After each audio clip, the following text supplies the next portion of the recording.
Good morning class. सब लोगों को गुड मॉर्निंग। कौन लिखने वाला मार्कर कहाँ गया?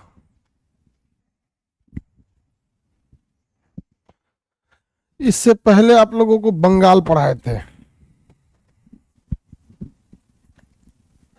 बंगाल राज्य पढ़ा दिए थे। स्वतंत्र बंगाल की स्थापना मुर्शिद कुली खान ने किया था। इन्होंने बंगाल की राजधानी मुर्शिदाबाद को बनाया था। मुर्शिद कुली खान के बाद कई शासक आए इसमें, जिसमें कोई खास अलीवर्दी खान हो गए या फिर आपके सिराजुद्दौला हो गए। ये लोग उतना अच्छा शासन नहीं किए। हालांकि सिराजुद्दौला के समय से तो विवाद ही चालू हो गया। आपको याद हो सिराजुद्दौला का सेनापति सिराजुद्दौला सिराजुद्दौला सिराजुद्दौला का सेनापति कौन था? मीर जाफर था। मीर जाफर। और यह मीर जाफर ने गद्दारी किया, अंग्रेजों से मिल गया। अंग्रेजों से मिल गया और इसने हरवा दिया। कौन सी लड़ाई? 1757 का प्लासी का युद्ध। इसमें मीर सिराजुद्दौला क्या हो गया था? मारा गया था। याद कीजिए, आपको ये सब पढ़ा दिए थे। सिराजुद्दौला क्या हो गया था? मारा गया था। मीर जाफर के बाद अंग्रेजों ने वापस मीर कासिम को शासक बना दिया, मीर कासिम को नवाब बना दिया। लेकिन मीर कासिम योग्य निकला। इसने दस्तक प्रणाली को समाप्त कर दिया, जो अंग्रेजों को टैक्स में छूट देती थी। इसने मुर्शिदाबाद से राजधानी उठा के कहाँ लेके चला गया? मुंगेर लेके चला गया। इसने गोला बारूद का कारखाना डाल दिया, जिसलिए अंग्रेजों ने मीर कासिम को हटाकर दोबारा मीर जाफर को शासक बना दिया। मीर जाफर को शासक बना दिया। मीर जाफर को क्या बना दिया? वो शासक बना दिया। दोबारा शासक मीर जाफर बन गए। किसी को कोई दिक्कत? कोई दिक्कत नहीं। अब याद कीजिए, मीर जाफर जो बना था तो फिर से हो गया आपका बक्सर का युद्ध। बक्सर का युद्ध कब हुआ? 1764 में। 1764 में 1757 में पलासी का युद्ध था। इसमें अंग्रेज क्या हो गए? जीत गए। बक्सर के युद्ध में अंग्रेजी सेना का नेतृत्व कौन कर रहा था? बक्सर के युद्ध में अंग्रेजी सेना का नेतृत्व हेक्टर मुनरो कर रहा था, जबकि तिलगुट सेना का नेतृत्व कर रहा था इधर शाह आलम द्वितीय। अंग्रेजों ने शाह आलम द्वितीय से अगले वर्ष 1765 में इलाहाबाद की संधि करा लिया। 1765 में इलाहाबाद की संधि करा लिया और इस संधि के तहत अंग्रेजों को बिहार, बंगाल तथा उड़ीसा की दीवानी यानी टैक्स कलेक्शन का अधिकार मिल गया। यह अधिकार उन्हें शाह आलम द्वितीय ने दे दिया था। शाह आलम द्वितीय ने दिया था टैक्स कलेक्शन का अधिकार। टैक्स कलेक्शन का अधिकार किसने दिया था? शाह आलम द्वितीय ने दिया था। आगे बढ़ जा। और अंग्रेजों को यहाँ पे द्वैध शासन लागू हो गया। भारत में सबसे पहले द्वैध शासन किस राज्य में लागू हुआ? बंगाल राज्य में। बंगाल राज्य में। और टैक्स वसूलने का अधिकार दिया गया था रजा खान को। किसे दिया गया था? रजा खान को। टैक्स वसूलने का अधिकार रजा खान को दिया गया था। आगे बढ़ जाते हैं। अब ईस्ट इंडिया कंपनी देखते हैं। क्या देखते हैं? East India company. देखिए बाबू, ईस्ट इंडिया कंपनी के बारे में, भारत में कई सारे विदेशी आए सब यहाँ पर, और इसे पूरा भारत को लूट के रद्द कर दिया सब। भारत को लूट के क्या कर दिया था? सब रद्द कर दिया था।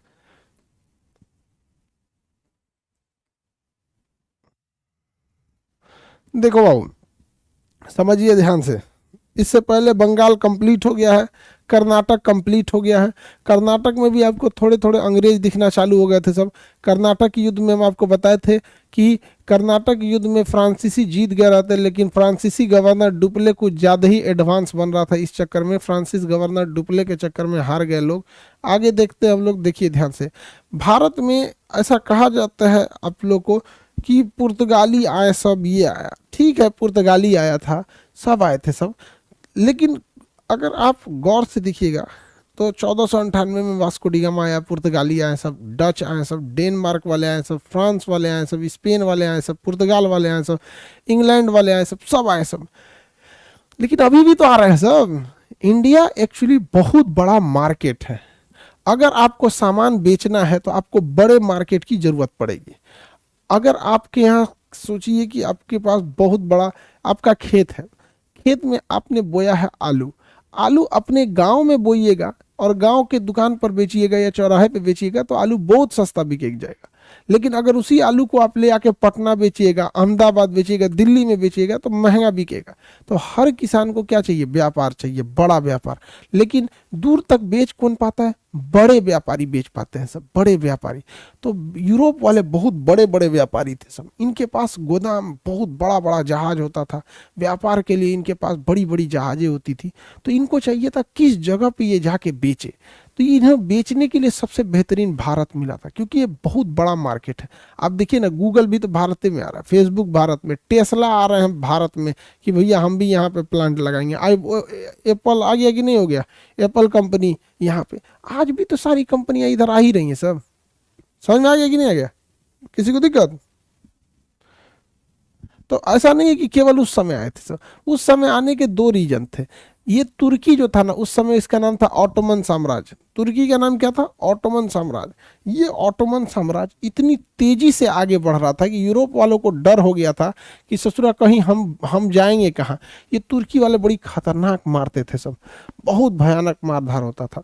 तो इसके कारण यहाँ से इस साइड में भागने की भी एक होड़ लग गई थी। तो दो रीजन था, एक भारत व्यापार के लिए बहुत ही प्रसिद्ध था, दूसरा यहाँ मसाले बहुत ज़्यादा होते थे यहाँ। इस वजह से एक रीजन था मसाला और व्यापार, दूसरा रीजन ये था कि तुर्की का इतना तेजी से विस्तार हो रहा था कि इन लोगों को नए जमीन की तलाश की जरूरत थी। इसमें सबसे आगे आए सब पुर्तगाल और स्पेन वाले, ये दो ठो खोजने वाले बहुत तेजी से आए सब। दुनिया में सबसे ज़्यादा खोज इन्हीं ने किया था, स्पेन और पुर्तगाल वाला, क्योंकि यहाँ का राजा खर्च खुद उठाता था। अगर कोई विदेश पे जाता था कई नई जगह की खोज करने के लिए, जैसे पुर्तगाल से आया था वास्को डी गामा, तो उसका खर्चा राजा दिया था वहाँ का। तो वहाँ की सरकार जो है वो काफ़ी बढ़ावा देती थी। समझ में आ गया कि नहीं आ गया?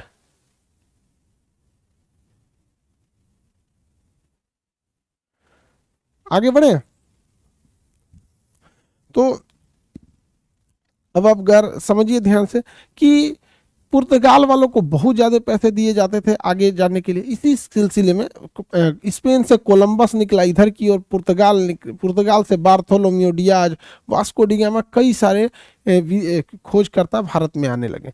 तो हम लोग सबसे पहले देखते हैं कि यूरोप वाले ही आए थे सब। भारत में क्या आए थे सब? यूरोप वाले। तो यूरोप वालों के आगमन के तीन रीजन: पहला, भारत बहुत बड़ा व्यापार था; दूसरा, भारत मसालों का बहुत ही अच्छा केंद्र था; तीसरा कि कुस्तुनतुनिया यानी ये ऑटोमन साम्राज्य का इतना तेजी से विस्तार हो रहा था कि इन्हें नए जगहों की खोजना बहुत जरूरी था अपनी सभ्यता संस्कृति को बचाने के लिए। इसी सिलसिले में भारत में आया कौन? Vasco D gamma. भारत में कौन आया? Vasco D gamma. 1498 में वास्को डी गामा। वो चाहता तो इधर से भी आ जाता था, लेकिन उनका अरब वालों से दुश्मनी था। ये अरब वालों से दुश्मनी था, किसका? यूरोप वालों का। अगर ये आ जाते तो ये काट के फेंक देता सब वहाँ पे। और यूरोप वाले छुप भी नहीं सकते हैं, हम खरगोश खरगोश टाइप के होते हैं सब, खरगोश में होते हैं, तो छुपेगा भी कहाँ? समझ में आ गया कि नहीं आ गया?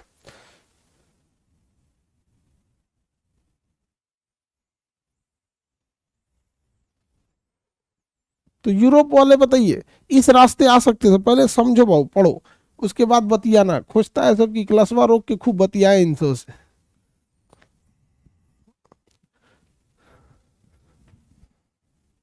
अभी तक आप लोग का गुड मॉर्निंग चल रहा है लाइव वालों का। एक बार हो गया हो गया। इंग्लिश मीडियम का बैच आपको 2 दिन के अंदर अंदर आ जाएगा। यूपीएससी इंग्लिश मीडियम का बैच भी आपको कर देंगे लाइव। देख बबुआ लोग, हम लोग के पास 3 सर्वर है, जिसमें तुम लोग कल का एक उड़ा दिया है। आज देख रहे हैं हमको थोड़ा सा उदास लग रहे हैं।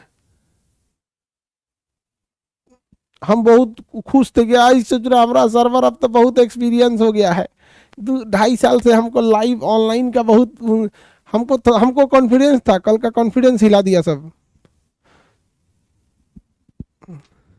हम लोग रात को लगभग 3:30 बजे तक स्टेबल कर रहे थे सर्वर को। अब किसी को हम लोग बाहर तक बताए नहीं, उड़ा के रख दिया वहाँ पे। हमारा पूरा कॉन्फिडेंस खत्म कर दिया सब। हमको लगा था कुछ नहीं होगा, बढ़िया मजबूत सर्वर है, 3-3 रखे, एक ठो उड़ा दिया है सब रात में का। अब देखिए कब तक स्टेबल होता है। आज तक एक दिन लग ही जाता है उसमें एकदम। अब मतलब एकदम, मतलब क्या ही बताया जाए, किसी को बताया भी नहीं गया अभी तो। हम खुद ही नहीं बोले हैं यूट्यूब पर।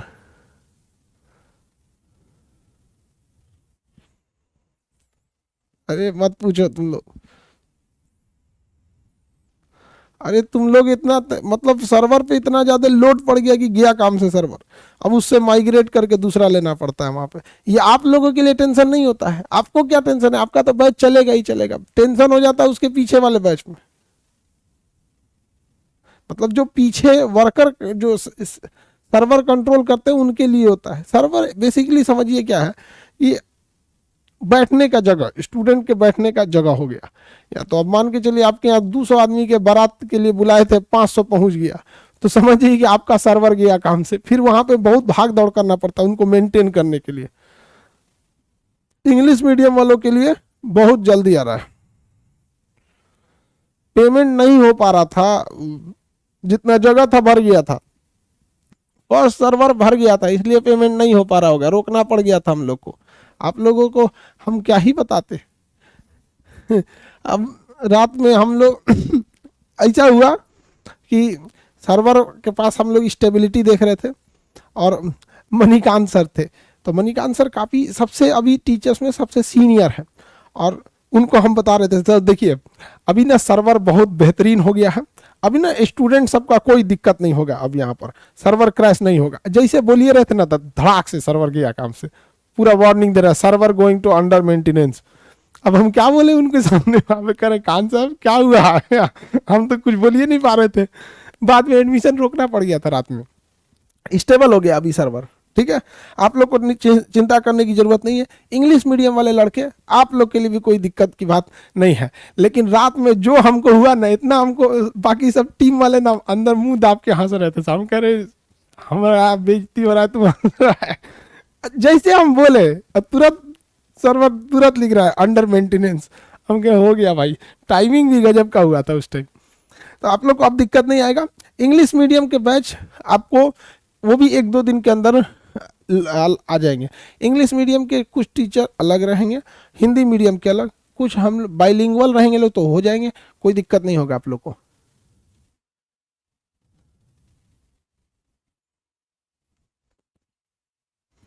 चलिए अब स्टार्ट करते हैं हम लोग। चलो अब ध्यान से देखो, तो यहां से कौन आ गया बाबू, पुर्तगाल से वास्को डिगामा आया और सीधे पहुंच गया भारत में। यहाँ पूछते पाछते पहुंचा था, ये ज्योग्राफी में क्लास होगा कि कैसे कैसे यहाँ तक पहुंचा था।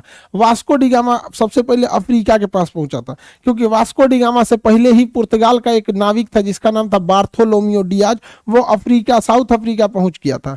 बार्थोलोमियो डियाज जो था वो साउथ अफ्रीका पहुंच गया। बार्थोलोमियो डियाज क्या हो गया, साउथ अफ्रीका पहुंच गया। समझ में आ रहा है कि नहीं आ रहा है, साउथ अफ्रीका में पहुंच गया बार्थोलोमियो डियाज। तो बार्थोलोमियो डियाज ने तो आधा रास्ता खुद ही कंप्लीट कर दिया था। तो साउथ अफ्रीका में एक जगह है Cape of Good Hope. Cape मतलब होता है समुद्र का कोना, समुद्र का कोना जो पानी में निकल जाता है उसे केप कहते हैं। Cape of Good Hope, Cape of Good Hope. तो केप ऑफ गुड होप की खोज किसने कर दिया था, बार्थोलोमियो डियाज। इसके आगे की खोज किसने किया, तो वास्को डिगामा। वास्को डिगामा सीधे आया केप ऑफ गुड होप में, यहाँ थोड़ा आराम किया। जब यहाँ आराम कर रहा था तो उसे कुछ गुजराती व्यापारी मिल गए। सोचिए गुजराती कितने व्यापार में आगे होते हैं, गुजराती, सिंधी, मारवाड़ी, ये लोग बहुत तेज व्यापारी होते हैं, बहुत बेहतरीन, मतलब ये लोग। तो आगे देखते हैं लोग, इधर देखिए, यहां से वास्को डिगामा गुजराती व्यापारियों के सहयोग से आगे निकला और यहां सबसे पहले केरल के तट पे गया। केरल तट पर यह पहुंचा तो उसका नाम था कालीकट। 1498 में वास्को डिगामा कहां पहुंच गया था, कालीकट पहुंचा था, कालीकट। और कालीकट के राजा, वहां के राजा को जैमोरीन कहा जाता है, जैसे दिल्ली सल्तनत के राजा को सुल्तान कहा जाता है, तो यहाँ के राजा जैमोरीन थे। कौन थे, जैमोरीन, जैमोरीन थे। तो यहाँ के राजा जैमोरीन ने वास्को डिगामा का बहुत स्वागत किया, पूरा घुमाया उसको, धड़ाधड़ पूरा। आओ दिखाते हैं केरला, बढ़िया उनको वास्को डिगामा पे केला के पत्ती पे, केरल के लोगों को खाना देखिएगा ना, केरल बड़ा नेचुरल खाते हैं, ज़्यादा वो तेल मसाला वाला यूज उतना नहीं करते। नारियल की चटनी रहेगी उनका, केले के पत्ते पे खाएंगे, काफ़ी मतलब वो एकदम नेचुरल तरीके से उसको खिलाएं। वास्को डिगामा पूरा खुश हो गया। अब पूरा वास्को डिगामा भी बताया कि हमारा पुर्तगाल ऐसे से, वास्को डिगामा टाई हुई लगा के आया था एकदम बढ़िया। तो पूरा हल्ला हो गया केरल में, गिरे देख रहे एकदम फिरंगी लो रे, पूरा हल्ला हो गया केरला में कि कौन आया रे, पूरा एकदम। केरल में ना वो विषुवत रेखा के पास है। तो केरल विषुवत रेखा के पास होने के कारण वहां का रंग डार्क है, ज्यादा डार्क है। आप केरल में देखिएगा। आई आया था यूरोप से आया तो पूरा हल्ला हो गया। हम लोग के गांव में कैसे कोनो अंग्रेज आ जाता है तो पीपीड़ी बजाने लगता है, अरे रे रे आई कौन आ गया। पूरा केरल में हल्ला हो गया कि नहीं कौन ची है रे, गोल टोपी पहना है रे, कहाँ पहन के आया है, कहाँ से आया, क्या रिश्तेदार है जी।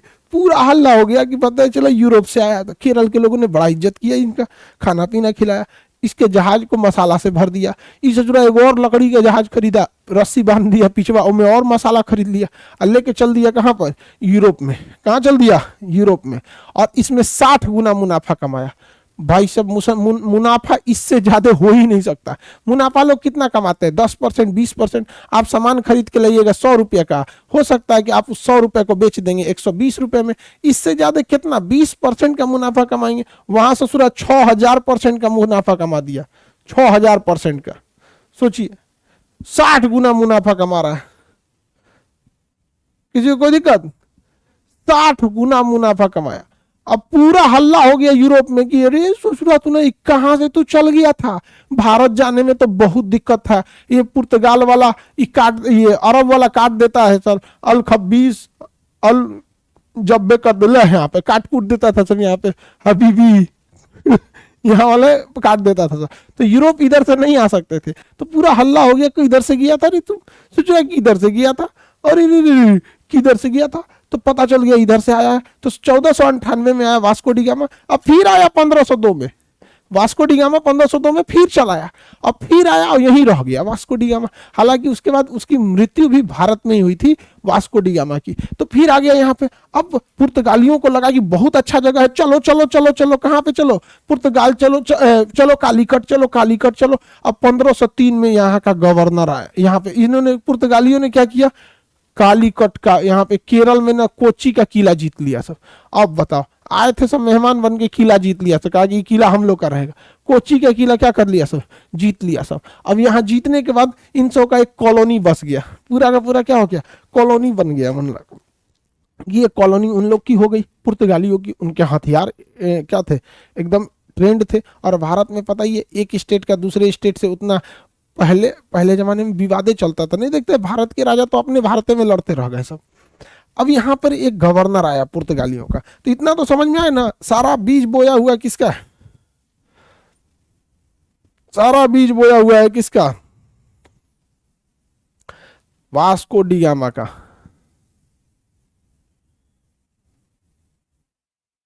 अगर उसी समय से सूरा पता रहता कि इतना खचरा है, तो वास्को डी गामा के नारियल के पेड़ में बांध के मारा रहता सब ना, कोनो यूरोप वाला नहीं आता। हम लोग को क्या लगा कि सोच रहा वास्को डी गामा जाके हल्ला कर देगा, हल्ला कर दिया था वास्को डी गामा। जैसे वास्को डी गामा हल्ला किया, स्पेन वाला आ गया, फ्रांस वाला आ गया, इंग्लैंड वाला आ गया, डच सब चले गए सब, ये हॉलैंड वाले डच सब आ गए सब, और सब आके भारत को मारा, सब रद्द करके रख दिया, सब पूरी तरह तबाह कर दिया।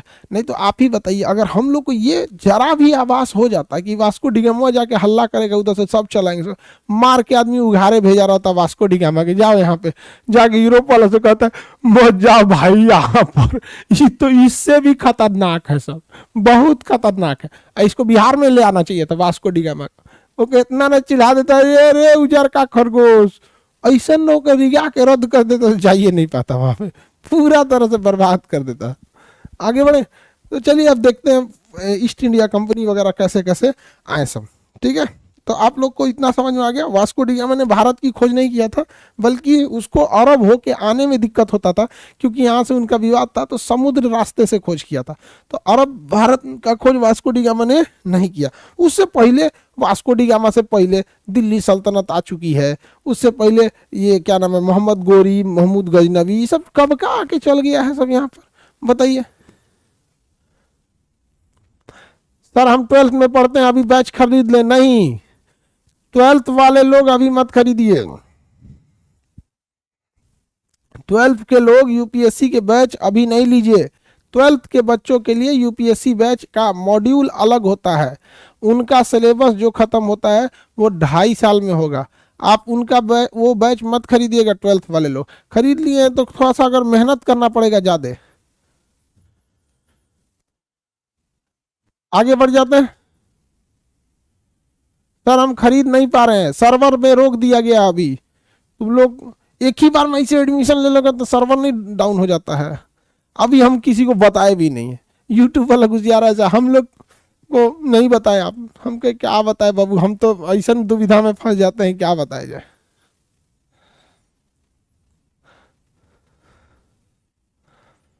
छिलल मुर्गा सबको समझ में आ रहा है?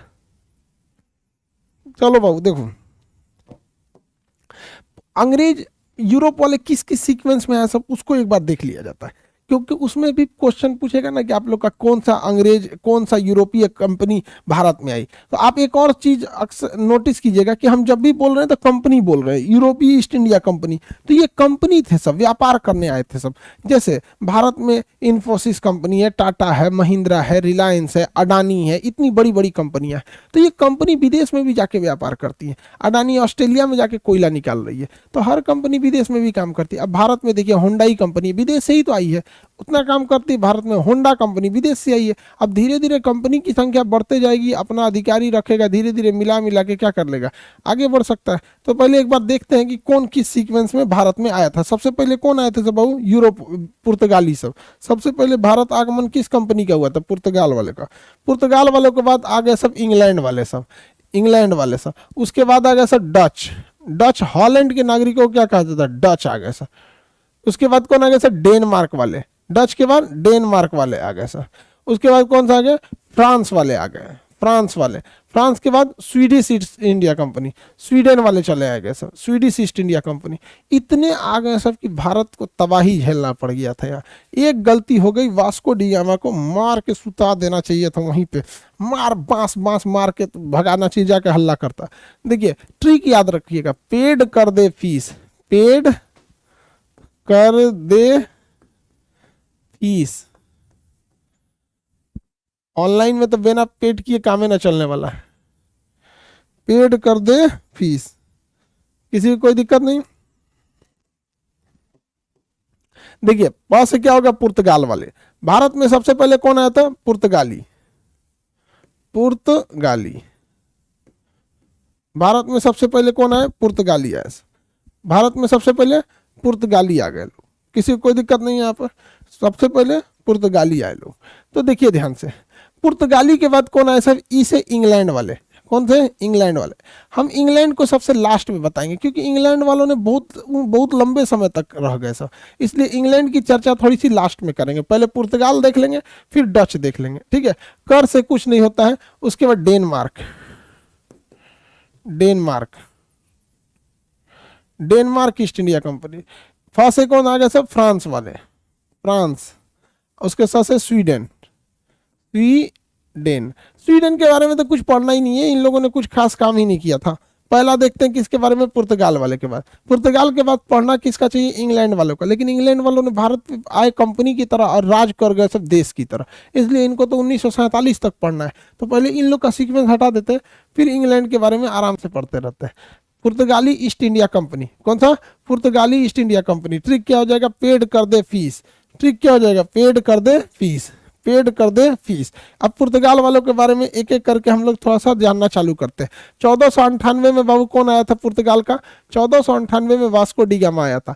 1502 में वास्को डी गामा दोबारा आया। 1503 में इन्होंने कोची का किला जीत लिया। 1505 ईस्वी में आया था Almora, Francis de Almora, Almora, Francis de Almora. Almora governor था। और अल्मोडा क्या था? फ्रांसीसी पुर्तगालियों का गवर्नर था। पहले जब शुरुआत में पुर्तगाल वाले आए सब तो व्यापार करने के लिए आए सब, 10-15 व्यापारी आए सब, कोई दिक्कत नहीं था। लेकिन उसके बाद इनकी संख्या हजारों में आने लगी, तो इन्हें कंट्रोल करने के लिए कोई ना कोई चाहिए कि नहीं चाहिए। अगर भारत से ही कुछ व्यापारी जाएं जापान में व्यापार करने, तो 2-4 व्यापारी जाए तो कोई दिक्कत नहीं। 2-3 हजार अगर व्यापारी चले जाते हैं जापान में व्यापार करने के लिए, तो वहां कोई ना कोई अधिकारी भेजना पड़ेगा। तो भारत सरकार आज भी भेजती है, नाम होता है राजदूत। आप देखिएगा भारत का राजदूत विदेश में भी है, सऊदी अरब में भी है, यूएई में भी है, हर जगह में देखेंगे तो भारत का राजदूत बन के जाएगा वहां पे। तो वहां पे नियम कानून के हिसाब से काम करता है। ये ससुरे जो थे ये राजदूत बन के आए थे सब। इनका नाम था गवर्नर जनरल। क्या थे? गवर्नर। तो बताइए, पुर्तगाल का पहला गवर्नर फ्रांसिस डी अल्मोडा था, तो जिसे आप शॉर्टकट में अल्मोडा याद रखिएगा। फ्रांसिस डी अल्मोडा था, अल्मोडा, फ्रांसिस डी अल्मोडा था। तो अल्मोडा जो था ये इसको लगा कि भारत में अगर कब्जा करना है या यूरोप इस एशिया महाद्वीप के साइड में कब्जा करना है इस एरिया में, तो सबसे ज़रूरी चीज़ है कि हमारे पास एक मजबूत नौसेना रहनी चाहिए। मजबूत नौसेना नहीं रहेगी तो आप भारत को कंट्रोल नहीं कर पाएंगे। इसलिए इसकी दूरदर्शिता बहुत अच्छी थी, इसकी दूरदर्शिता बहुत ही अच्छी थी। किसकी? फ्रांसिस डी अल्मोडा की। इसलिए इसने एक पॉलिसी बनाया, blue water policy. Blue water policy, इसके तहत इसे क्या करना पड़ा? अपनी नौसेना को मजबूत करने लगा। ब्लू ओशियन पॉलिसी या ब्लू वाटर पॉलिसी, इसके तहत ब्लू, वो कुछ भी दे देगा, ब्लू ओशियन भी लिख सकता है, ब्लू वाटर भी। ब्लू का मतलब होता है गहरा पानी, ब्लू वाटर का मतलब होता है गहरा पानी। तो मजबूत नौसेना ही बहुत ज़्यादा गहराई में जा सकती है, मजबूत नौसेना ही बहुत ज़्यादा गहराई में जा सकती है। तो ब्लू ओशियन पॉलिसी किसने बनाया था? फ्रांसिस डी अल्मोडा ने। अब शॉर्टकट में इसे क्या कह सकते हैं? अल्मोडा। लेकिन अल्मोडा नौसेना को बनाने में इतना व्यस्त हो गया कि यह भारत पे ज़्यादा ध्यान नहीं दे पाया, भारत के आंतरिक मामले में ज़्यादा ध्यान नहीं दे पाया। इसलिए अल्मोडा को भारत का, पुर्तगाल का वास्तविक गवर्नर नहीं माना जाता है, वास्तविक गवर्नर नहीं माना जाता है। आगे बढ़े, बताइए पहला पुर्तगाली गवर्नर का नाम बोलिए। पहला पुर्तगाली गवर्नर, फटाफट नाम बोलेंगे लोग। पहला पुर्तगाली गवर्नर फ्रांसिस डी अल्मोडा। आप चुपचाप अल्मोडा भी बोलेंगे तो चलेगा, अल्मोडा भी बोलेंगे तो चलेगा। अब 1509 में आया। डेट याद, बस ये वाला ससुरा का याद रखिएगा, 1498 वाला, ये वास्को डी गामा आया था। बाकी ये सब नहीं, दोबारा कब आया था ये भी याद रखिएगा। ये सब तो उतना नहीं हो याद रहेगा तो चलेगा। अल्बुकर्क आया, अल्बुकर्क। अल्बुकर्क ने कहा कि देख भैया, ब्लू ओशियन पॉलिसी तो होते रहेगी, वो तो होना चाहिए, मजबूत नौसेना होनी चाहिए, लेकिन भारत के आंतरिक मामलों को भी बताना बहुत ज़्यादा जरूरी है, आंतरिक मामलों को भी जानना जरूरी है। इन्होंने गोवा को जीत लिया, बीजापुर के शासक से क्या जीत लिया था? पुर्तगालियों ने गोवा जीत लिया। पुर्तगालियों ने क्या जीत लिया? गोवा जीत लिया। और इसने अगल बगल के साम्राज्य को कब्जा करना चालू किया। किसने? अल्बुकर्क ने। अल्बुकर्क अगल बगल के क्षेत्र को कब्जा करना चालू किया, क्योंकि ताकि एक बेहतरीन पुर्तगाली साम्राज्य को यहाँ स्थापित किया जा सके। इसने कृष्णदेवराय से भी अच्छा संबंध स्थापित किया था। जब कृष्णदेवराय पढ़ा रहे थे तो याद कीजिए, आपको बताए थे पुर्तगाली गवर्नर अल्बुकर्क के बारे में। इसने कृष्णदेवराय से भी अच्छा संबंध को स्थापित कर दिया था। किसने? अल्बुकर्क ने। अल्बुकर्क को ही भारत में पुर्तगालियों का वास्तविक संस्थापक कहा जाता है। हालांकि पहला गवर्नर कौन आया था? अल्मोडा। इस ससुरा नौसेना पे ही ज्यादा ध्यान दे दिया। अल्बुकर्क आया तो अगल बगल के चीजों को जीतने पे ध्यान दिया, गोवा को जीतने पे ध्यान दिया, बीजापुर पे ध्यान दिया, कृष्णदेवराय से अच्छा संबंध स्थापित किया, यहाँ पुर्तगालियों की संख्या बढ़ाया। पुर्तगालियों की संख्या बढ़ाने के लिए उन्हें कहा कि तुम भारत की महिलाओं से शादी करो, तो पुर्तगालियों ने भारत में आके भारतीय महिलाओं से शादी करना चालू किया ताकि पुर्तगाल वालों की संख्या बढ़ सके। पुर्तगाली धीरे धीरे आने लगे और आगे बढ़ते लगे। पुर्तगालियों की देन है कि भारत में किस चीज की खेती चालू हुई? आलू की खेती चालू हुई, तंबाकू की खेती चालू हो गई। पुर्तगालियों ने ही प्रिंटिंग का काम चालू किया था। प्रिंटिंग, उससे पहले हम लोग के यहाँ प्रिंटिंग नहीं होती थी, बल्कि हाथ से लिखकर पांडुलिपि लिखी जाती थी। हाथ से क्या लिखी जाती थी? पांडुलिपि। तो तंबाकू, आलू और प्रिंटिंग की शुरुआत किसने किया था? पुर्तगालियों ने ही कर दिया था। पुर्तगाली कब आए थे? 1498 में। 1498 में आए थे। समझ में आ गया कि नहीं आ गया? लेकिन पुर्तगाली जो थे उनको ना, वो भारत पे कब्जा करना चाहते थे। पुर्तगाल वाले किस पे कब्जा करना चाहते थे? भारत पे। और इंग्लैंड वाले भी कहाँ कब्जा करना चाहते थे? भारत पे। भारत पे कब्जा करना चाहते थे। अब आप अपने मन से सोच के देखिए, क्या इंग्लैंड और पुर्तगाल के बीच में इस बात के लिए विवाद नहीं हो जाएगा? इन दोनों के बीच में आपस में विवाद हो जाएगा। पुर्तगाल सोचेगा ज्यादा से ज्यादा हम कब्जा कर लें, इंग्लैंड सोचेगा ज्यादा से ज्यादा हम कब्जा कर लें। ऐसा विवाद हुआ भी था, याद कीजिए, फ्रांस और ब्रिटेन के साथ होगा विवाद, पक्का विवाद होगा। और ये विवाद हुआ भी था, लेकिन विवाद सलट ली एक ठो महारानी ने। कैथरीन ने विवाह कर लिया पुर्तगाली राजकुमारी का विवाह हो गया किसके साथ? इंग्लैंड के राजा के साथ। कैथरीन का विवाह हो गया इंग्लैंड के राजा के साथ। तब तो ये सब साड़ू भाई वो हो गया सब, समधी हो गया सब, ये सब क्या हो गया सब, समधी हो गया सब। तो पुर्तगाली राजकुमारी का विवाह इंग्लैंड के राजा से हो गया, पुर्तगाली राजकुमारी का विवाह इंग्लैंड के राजा से हो गया। अब इंग्लैंड के राजा से जब विवाह हो गया तो पुर्तगालियों ने इंग्लैंड के राजा को बहुत सारा दहेज दिया, और इसी दहेज के सिलसिले में उसने बंबई बंदरगाह को भी दहेज में दे दिया। क्या बंबई बंदरगाह भी आपका दहेज में? सोचिए, बताइए तो बाबू, आगे बढ़ जाए। एक से एक बताइए, दहेज में दे रहा है सब बंबई बंदरगाह। तो बताइए, अब हम आगे जब इंग्लैंड वाला पढ़ेंगे तो पता चलेगा कि कौन किसको दहेज में दिया था। तो आगे देखते हैं। तो यहाँ पे ये सबका क्या हो गया, कब्जा हो गया, मतलब आपस में अच्छा संबंध स्थापित हो गया। तो पुर्तगाल वालों ने, आप याद कीजिए, पहला पुर्तगाली गवर्नर जनरल याद है, पहला पुर्तगाली जनरल अल्मोडा, अल्मोडा। दूसरा ना था अल्बुकर्क, अल्बुकर्क, अल्बुकर्क। अल्मोडा को हम वास्तविक गवर्नर नहीं कहते क्योंकि ये भारत, ये नीचे नेवी पर ज्यादा ध्यान दे दिया था, जबकि अल्बुकर्क जो था आंतरिक मामलों पे ध्यान दिया था। तो वास्तविक गवर्नर जनरल अल्बुकर्क था, जबकि पहला गवर्नर जनरल अल्मोडा था। अल्मोडा, फ्रांसिस डी अल्मोडा जो था, नौसेना पे ध्यान दिया और इतना बेहतरीन नौसेना बनाया कि पुर्तगालियों ने इंडोनेशिया को कब्जा कर लिया।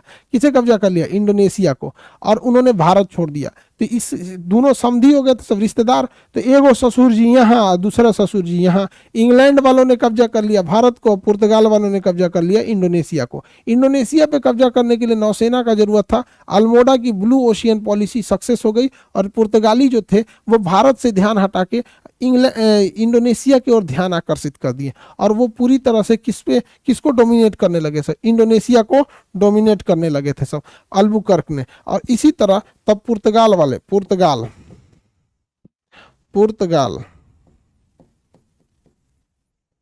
ये पुर्तगाल वाले जो थे इंडिया से किधर की ओर शिफ्ट हो गए सब? इंडोनेशिया की ओर। इंडिया से इंडोनेशिया, इंडिया से किधर शिफ्ट हो गए सब? इंडोनेशिया की ओर शिफ्ट हो गए सब। पुर्तगाल वाले इंडिया से इंडोनेशिया की ओर शिफ्ट हो गए सब। लेकिन इन्होंने कुछ जगहों को खाली नहीं किया था, जैसे बेसिकली गोवा को ये सब पिटा के खाली किया सब। कब? 1961 में, 1961 में ऑपरेशन विजय, ऑपरेशन विजय। कारगिल का भी क्या था? ऑपरेशन विजय था। और गोवा से भी भगाया गया इन सबको ऑपरेशन विजय का था। देश आजाद हो गया 1947 में, देश आजाद हो गया 1947 में। पुर्तगालियों वालों का अलग ही लॉजिक था। जब देश आजाद हुआ, देखो संपूर्ण देश आजाद हो गया 1947 में, ठीक है। अब यहां पे है गोवा। पुर्तगाल वाला गोवा को खाली ये नहीं कर रहा था, कर रहा था कि गोवा पर तो पुर्तगाल का ना कब्जा है, आपको तो आज़ादी इंग्लैंड वालों से मिली, हमारे ससुर जी से मिली है, तो इंग्लैंड वाला समझे हम आपको आज़ाद करने नहीं देंगे। तो गोवा पर 1947 में तिरंगा झंडा नहीं लहराया गया।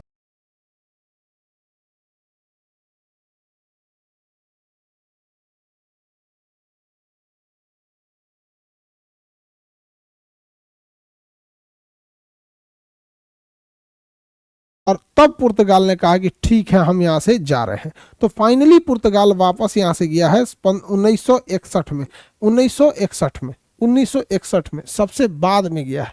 अब जरा सोच के देखिए, ससुरा पुर्तगाल वाले आए कब थे सब? हाँ, पुर्तगाल वाले 1498 में, 1498 में गए हैं सब। कब? 1961 में। तो सबसे पहले आया और सबसे बाद में गया, सबसे पहले आया और सबसे बाद में गया। कौन? पुर्तगाल वाले। पुर्तगाल वाले सबसे पहले आए थे सब और सबसे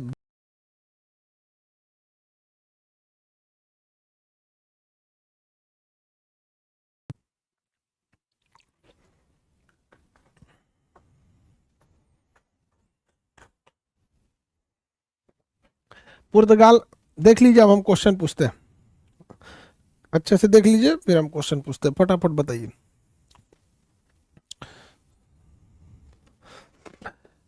भारत में पुर्तगालियों का वास्तविक गवर्नर किसे माना जाता है? वास्तविक गवर्नर अल्बुकर्क को, वेरी गुड। जबकि पहला गवर्नर किसे कहते हैं? पहला गवर्नर अल्मोडा था। पहला गवर्नर अल्मोडा था। किस गवर्नर ने पुर्तगालियों को भारतीय महिला से विवाह करने के लिए प्रेरित किया था? किस गवर्नर ने भारतीय महिलाओं से पुर्तगालियों को विवाह करने के लिए प्रेरित किया था? अल्बुकर्क ने किया था। अल्बुकर्क ने। अल्बुकर्क का विजयनगर के किस शासक से अच्छा संबंध था? अल्बुकर्क का विजयनगर के किस शासक से अच्छा संबंध था? वेरी गुड, कृष्ण देव राय। कृष्ण देव राय। ब्लू ओशियन पॉलिसी किसने लाया? ब्लू ओशियन पॉलिसी किसने लाया? ब्लू ओशियन पॉलिसी अल्मोडा ने लाया था। अल्मोडा ने। वास्को डिगामा पहली बार 1498 में, दूसरी बार कब आया था? दूसरी बार कब आया? दूसरी बार आया था 1502 ईस्वी में। पुर्तगाली फाइनली कब गए थे भारत से? पुर्तगाली भारत से फाइनली कब गए थे सब? पुर्तगाली भारत से फाइनल कब गए थे सब? 1961 ऑपरेशन विजय। 1961 ऑपरेशन विजय। 1961 ऑपरेशन विजय के तहत। एक और ऑपरेशन विजय था, वो 1999 में था। एक और ऑपरेशन विजय था जो 1999 में था। बता सकते हैं वो किस लिए था?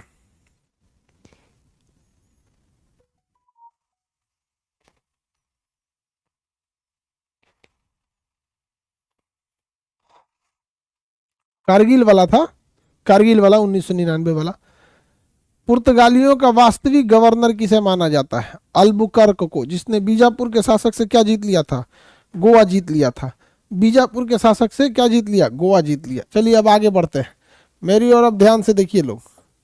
ये तो हो गए भैया पुर्तगाल वाले। इतना पुर्तगाल पुर्तगाल वाले चूंकि भारत में, ये क्या बन गया जी? क्या है ये? जाइए नहीं रहा। पुर्तगाल वाले भारत में आए सब सबसे पहले और सबसे बाद में गए सर। अब हमको इंग्लैंड पढ़ाना चाहिए आपको, लेकिन अभी हम इंग्लैंड नहीं पढ़ेंगे, इसको सबसे बाद में पढ़ेंगे। क्योंकि जहां इंग्लैंड में घुसेंगे खत्म होगा लॉर्ड माउंटबेटन पे आके आज़ादी से। उससे अच्छा डच चालू कर देते हैं। क्या चालू करते हैं? डच। 1502 में Dutch India east India company की स्थापना होती है। 1504 ईस्वी में आते आते इसने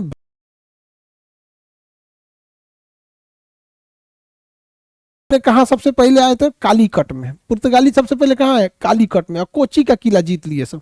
कालीकट में आए सब। और कौन सा किला जीता सब? कोची का किला। कोची का किला। कोचीन का किला। तो इन्होंने सबसे पहला अपना गोदाम कहाँ बनाया था? पुर्तगालियों ने कोची में बनाया था। कहाँ बनाया था? कोची में बनाया था। अब डच को देखते हैं, ध्यान से समझिएगा। डच में आपको दो ये चीज याद रखना। मछलीपट्टनम कहाँ पर है? आंध्र प्रदेश में। मछलीपट्टनम आंध्र प्रदेश में। तो बताइए डचों ने अपना पहला व्यापारिक केंद्र कहाँ बनाया? मछलीपट्टनम में। कहाँ बनाया? मछलीपट्टनम में। अब फिर वही बात हो गई, विवाद तो यहाँ भी होगा। क्यों होगा? क्योंकि इंग्लैंड भी इसी में आ चुका है, फ्रांस भी इसमें आ चुका है, डच भी आ चुके हैं। पुर्तगाल वालों से तो शादी हो गया, इंग्लैंड वालों का तो कोई दिक्कत नहीं, तो आपस में तो विवाद होगा।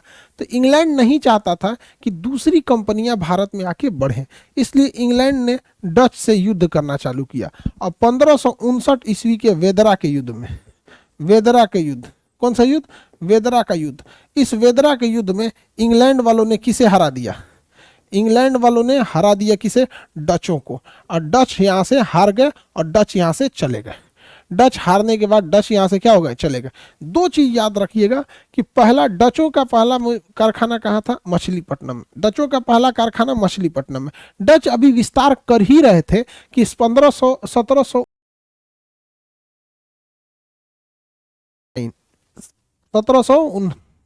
है ना, इसमें इन्होंने क्या किया था? डचों को पूरी तरह से पराजित कर दिया। अब आप देखिए स्थिति, अब आपको कुछ हद तक क्लियर हो रही होगी कि कैसे भारत की परिस्थितियां जो थी वो इंग्लैंड के फेवर में जा रही थी। आप अगर गहराई से सोच के देखिए तो ब्रिटिश ईस्ट इंडिया कंपनी के फेवर में कैसे जा रहा था। इंग्लैंड का रिश्तेदार हो गया पुर्तगाल वाला, तो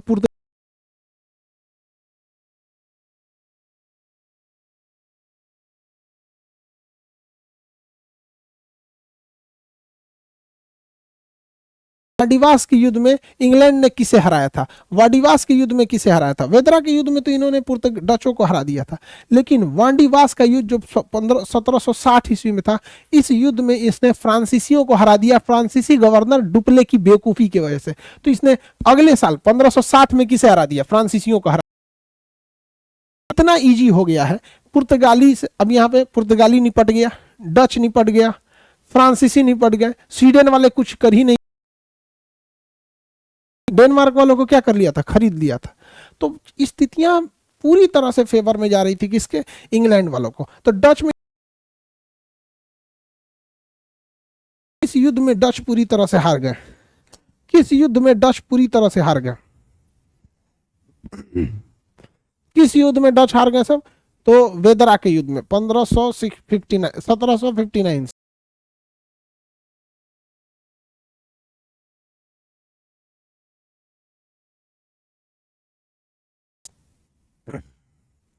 किस कंपनी को इंग्लैंड ने खरीद लिया? किस कंपनी को खरीद लिया था? डेनमार्क। किस कंपनी को खरीद लिया था? डेनमार्क। किस कंपनी को इंग्लैंड ने खरीद लिया था? डेनमार्क वालों को खरीद लिया था। डेनमार्क ने अपना पहला कारखाना केरल के त्रावणकोर में बनाया था। त्रावणकोर में। बताइए, डेनमार्क वालों ने अपना पहला कारखाना कहां डाला था? केरल के त्रावणकोर में। केरल के त्रावणकोर में डेनमार्क वालों ने अपना पहला कारखाना केरल के त्रावणकोर में डाला था, लेकिन डेनमार्क की पूरी कंपनी को किसने खरीद लिया? इंग्लैंड की कंपनी ने खरीद लिया। इंग्लैंड की कंपनी ने क्या कर लिया था? खरीद लिया। किसी को कोई दिक्कत नहीं ना? फ्रांस वाले को किसमें लपेट दिया? वाडिवास का युद्ध 1760। वाडिवास का युद्ध 1760। स्वीडन वाले कुछ किए ही नहीं थे, सब अपने से चल गया सब। कैसे देर भारत में ठीक नहीं है जी, यहाँ सब ठीक नहीं लग रहा है। कई गो देश की भाषाएं बोली जाती थी।